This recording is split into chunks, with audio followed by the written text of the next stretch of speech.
शहर बगदाद से कुछ दूरी पर एक शांत सी बस्ती थी, जहां एक बूढ़ा नेक दिल और बहुत दाना व्यक्ति हकीम अपनी जिंदगी के आखिरी दिन गुजार रहा था। उसके 5 बेटे थे, लेकिन सबसे बड़ा बेटा यूसुफ उसकी सेवा का जिम्मेदार था। यूसुफ एक मेहनती किसान था, सुबह से शाम तक खेतों में काम करता, मगर बुढ़ापे की सेवा ने उसे थका दिया था। जब शाम को हकीम यूसुफ के चेहरे के भाव देखता, उसकी आंखों में छिपी बेजारी महसूस करता, तो उसका दिल भर आता था। लेकिन वो कभी भी शिकायत जुबान पर ना लाता, सिर्फ चुप रहता। समय गुजरता गया और हकीम ने महसूस किया कि यूसुफ उसकी सेवा अब मन से नहीं कर पा रहा। एक दिन पिता ने उसे बुलाया और कहा, बेटा, मुझे पता है कि तुम थक चुके हो। कुछ ही दिनों में मैं दूसरे बेटे के पास चला जाऊंगा। तुम अपने काम पर ध्यान दो। यूसुफ के दिल में हल्की सी शर्म तो उठी, लेकिन रोकने के लिए एक शब्द भी उसके मुंह से ना निकला। कुछ दिन बाद हकीम अपने दूसरे बेटे फारूक के घर पहुंच गया, जो एक दौलतमंद व्यापारी था। लेकिन दौलत होते हुए भी फारूक के घर में मोहब्बत की कमी थी। फारूक अपनी व्यस्तताओं में डूबा रहता और उसकी पत्नी ससुर को घर का बेकार बोझ समझती। एक दिन फारूक ने अनमने अंदाज में कहा, बाबा, अगर आप चाहें तो मेरे व्यापार में मदद कर दीजिए। कम से कम आपकी मौजूदगी मेरे लिए फायदेमंद हो जाएगी। हकीम मुस्कुरा दिया। उसे मालूम था कि उसकी ताकत अब खत्म हो चुकी है और उसके बेटे उसे फायदों की नजर से तौलते हैं। रात को जब खांसी और दर्द की वजह से हकीम की आवाज घर में गूंजती, तो फारूक की पत्नी झुंझलाकर कहती, हमें इस मुसीबत में क्यों डाला हुआ है? इनके और भी तो बेटे हैं। आखिर एक दिन फारूक भी साफ साफ बोला, बाबा, अगर चाहें तो किसी और बेटे के पास चले जाएं। इलाज मैं करवा दूंगा, लेकिन यहां रहना आपके लिए ठीक नहीं। ये बात हकीम के दिल में एक तीर की तरह लगी, पर जैसे सारी जिंदगी सहा, वैसे ही आज भी सह लिया। वो वहां से रुखसत होकर तीसरे बेटे उस्मान के घर पहुंचा। उस्मान इज्जत तो करता था, लेकिन उसके पास समय नहीं था। उसकी पत्नी बच्चे ससुर के पास छोड़ देती कि वो उनकी देखभाल कर दें, और ये दृश्य बूढ़े हकीम का दिल और भी तोड़ देता। बीमारी बढ़ती गई और हकीम वहां से भी चुपचाप रुखसत हो गया। अब की बार वो चौथे बेटे अहमद के पास गया, जो लालची और दुनियादार इंसान था। अहमद ने स्वागत तो बड़े प्यार से किया, लेकिन केवल इस उम्मीद पर कि शायद बूढ़े पिता के पास कुछ धन हो। जैसे ही उसे पता चला कि पिता के पास कुछ नहीं, उसका रवैया बदल गया। पत्नी शिकायतें करके घर का माहौल जहरीला कर देती, और आखिरकार अहमद ने कह ही दिया, बाबा, आप यहां नहीं रह सकते, मेरे पास समय नहीं है। बूढ़े हकीम के दिल पर अंतिम चोट पड़ चुकी थी, और वो भारी कदमों से 5वें और सबसे छोटे बेटे अब्दुल्ला के घर जा पहुंचा।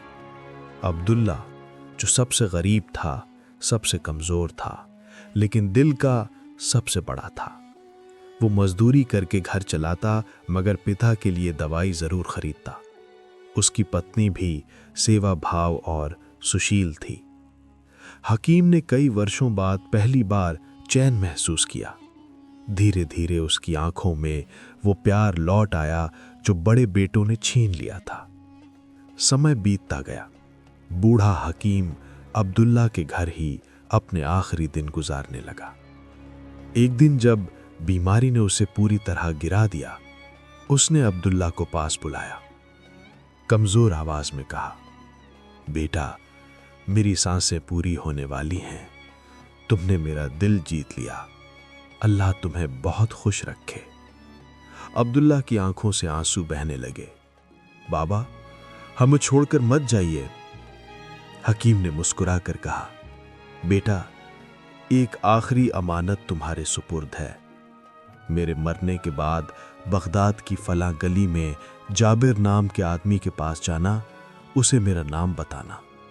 वो तुम्हें वो अमानत दे देगा। ये तुम्हारी जिंदगी बदल देगी।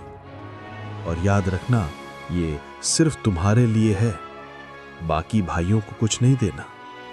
कुछ ही देर बाद हकीम की रूह अपने खालिक से जा मिली। अब्दुल्ला की दुनिया उजड़ गई, लेकिन उसने हिम्मत करके भाइयों को सूचना दी।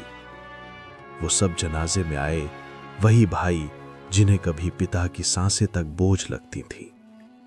जनाजे के बाद अब्दुल्ला ने कहा, बाबा ने एक अमानत छोड़ी है और उन्होंने इसे सिर्फ मेरे नाम किया था, लेकिन मुझे लगता है कि इसमें हम सब का हक है। भाई तुरंत लालच में आ गए। जाकर अमानत ले आओ अब्दुल्ला और उसे 5 हिस्सों में बांटना। अब्दुल्ला बगदाद गया, जाबिर से अमानत ली, संदूक खोला तो दंग रह गया। उसमें बगदाद की कीमती दुकानों के कागज, मां के गहने और बेहिसाब अशरफियां थीं। अब्दुल्ला ने सब कुछ ईमानदारी से 5 भाइयों में बराबर बांट दिया और अपने हिस्से पर कनात की। लेकिन जल्द ही समय ने सच्चाई दिखा दी। जिन भाइयों ने पिता की बेअदबी की थी, उन पर एक एक करके मुसीबतें टूट पड़ी। किसी का व्यापार बर्बाद हो गया, किसी की इज्जत नष्ट हो गई, कोई कर्ज में डूब गया, कोई मुकद्दमों में फंस गया। ये सब कुछ पिता की आह का असर था। और दूसरी तरफ अब्दुल्ला की जिंदगी बदलती ही गई। उसकी ईमानदारी, पिता की दुआ और उसकी मेहनत ने उसे पूरे बगदाद में कामयाब बना दिया। वो भाइयों द्वारा बेची गई दुकानें खरीदता गया और अंत में पूरे बाजार का मालिक बन गया। जो भाई पिता को ठुकराते थे, अब अब्दुल्ला के दरवाजे पर फकीर बनकर आते थे और अब्दुल्ला किसी को भी खाली हाथ न लौटाता। यही उसके पिता की सीख थी। एक दिन वो पिता की कब्र पर गया और रोते हुए बोला, बाबा, आपकी दुआ ने मुझे अमीर बना दिया, लेकिन आपकी कमी आज भी दिल को रुला देती है। अल्लाह आपकी कब्र को जन्नत का बाग बनाते। मुआज़िज़ दोस्तों, इस पूरी कहानी में हमारे लिए 3 अनमोल सबक छिपे हैं। पहला सबक, माता पिता की असली जिम्मेदारी सिर्फ बच्चों का पालन पोषण करना नहीं है, बल्कि उन्हें ऐसा चरित्र देना है जो जीवन की कठिनाइयों में भी मजबूती से खड़ा रहे। अच्छी परवरिश वो तोहफा है जो पूरी उम्र संभल बनकर साथ चलता है। दूसरा सबक, एक बेटे के रूप में कभी अपने माता पिता को बोझ समझने की गलती न करें।